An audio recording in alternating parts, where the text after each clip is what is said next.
हरिओम सभी को। जैसा कि आपने वीडियो में देखा कि आज मैंने शलभासन का अभ्यास किया, तो आज हम शलभासन के बारे में फुल डिटेल जानेंगे, यानी कि पूरी प्रक्रिया जानेंगे। क्या लाभ है, क्या श्वसन प्रक्रिया है, फिर क्या सीमाएं हैं, क्या किस प्रकार से विधि है, उसके बारे में जानेंगे। तो सबसे पहले हम विधि के बारे में जानते हैं, किस प्रकार से किया जाता है। सबसे पहले आप जिस भी मैट में योगा का अभ्यास करते हैं उस मैट को बिछा लें और पेट के बल सो जाएं। पेट के बल सो जाने के पश्चात दोनों हाथों को कमर के बगल में रख लें तथा दोनों पांव को एक सीध में कर लें और पैर के तलवे ऊपर की ओर हो, यानी आसमान की ओर। अब ठुड्डी को थोड़ा सा आगे बढ़ाएंगे और आंखों को बंद कर लेंगे और पूरे शरीर को शिथिल करेंगे।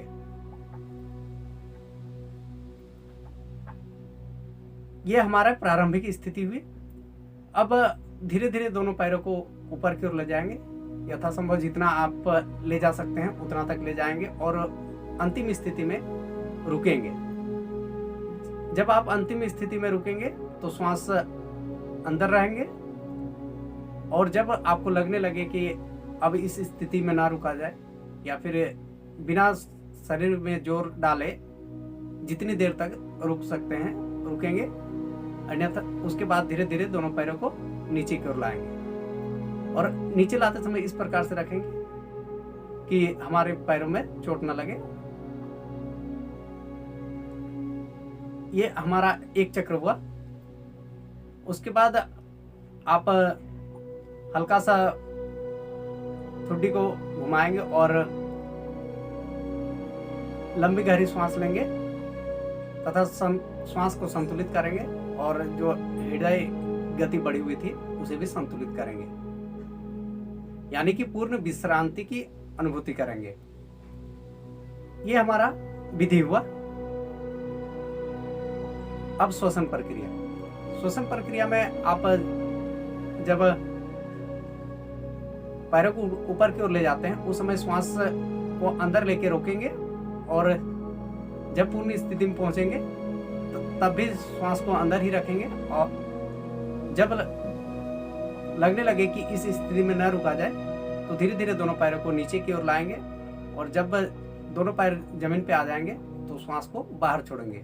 ये उन अभ्यासियों के लिए है श्वसन विधि जो इस अभ्यास को रेगुलर यानी लगभग 2 या 3 महीना से रेगुलर कर रहे हैं, उनके लिए श्वसन विधि है। अब जो प्रारंभिक अभ्यासी हैं, यानी कि जो हाल फिलहाल जो शुरू किए हैं, उनके लिए श्वसन विधि है कि आप जब दोनों पैरों को ऊपर की ओर ले जाएंगे उस समय आप धीरे धीरे लंबी गहरी श्वास भरते हुए ऊपर उठाएंगे और जब पूर्ण स्थिति में पहुंचेंगे तो श्वास को अंदर रोकेंगे और जब आपको लगने लगे कि अब इस स्थिति में न रुका जाए तो धीरे धीरे श्वास को छोड़ते हुए नीचे आएंगे। ये हुए प्रारंभिक अभ्यासी के लिए श्वसन विधि। ठीक है, तो इसमें अवधि के कितनी अवधि तक करना चाहिए इसके बारे में जानते हैं। अवधि में आप इस अभ्यास को 3 चक्र या फिर आप यदि गत्यात्मक तरीके से कर रहे हैं तो आप इसे 5 चक्र भी कर सकते हैं। ठीक है, ये तो हमारी अवधि हो गई। अब सीमाएं।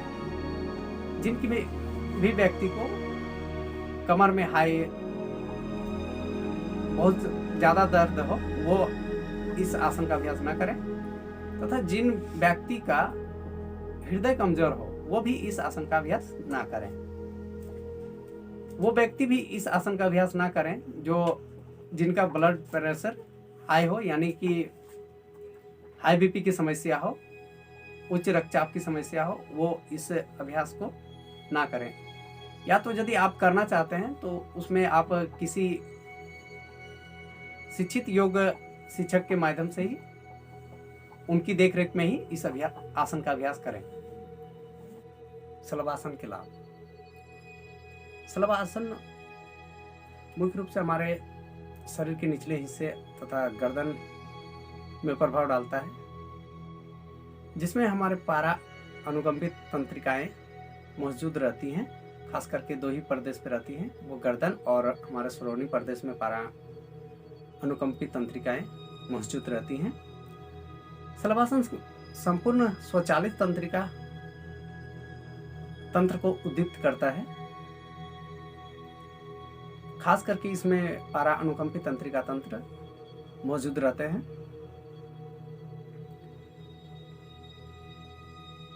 पारा अनुकंपी तंत्रिका तंत्र का स्राव करता है और यह हमारे शरीर के सभी भागों में पहुंच के और या फिर जहाँ पे मौजूद पारा अनुकंपी तंत्रिकाएं रहती हैं उस जगह को वो उद्दीप्त करके वहाँ पे मौजूद सभी ऑर्गन को उद्दीप्त करते हैं और वहाँ के सभी कार्य प्रॉपर रूप से होते हैं।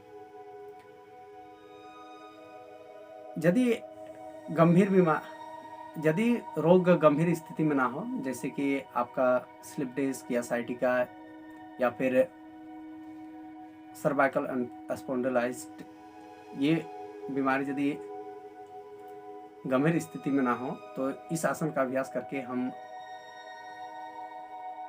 उन सभी बीमारियों पे छुटकारा पा सकते हैं या फिर इसमें रोगी को कुछ राहत मिल सकती है। जैसा कि हमने लाभ में शुरुआत में ही चर्चा किया कि हमारे निचले हिस्से पे इसका ज़्यादा प्रभाव पड़ता है, यानी कि उदर प्रदेश पे। तो हमारे शलभासन के अभ्यास से हमारे उदर प्रदेश पूरी तरह से सुदृढ़ एवं हिष्ट पुष्ट बनते हैं। और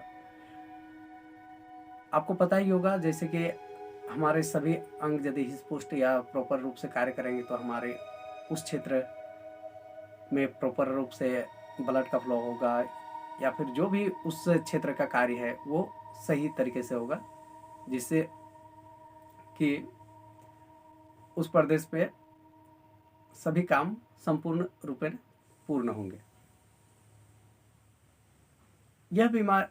यह आसन को करने से हमारे पेट की समस्याएं दूर हो जाती हैं, कब्ज की समस्याएं भी दूर होती हैं तथा हमारे यकृत और श्रोणी प्रदेश पे इसका विशेष असर पड़ता है। तो ये थे हमारे शलभासन के लाभ।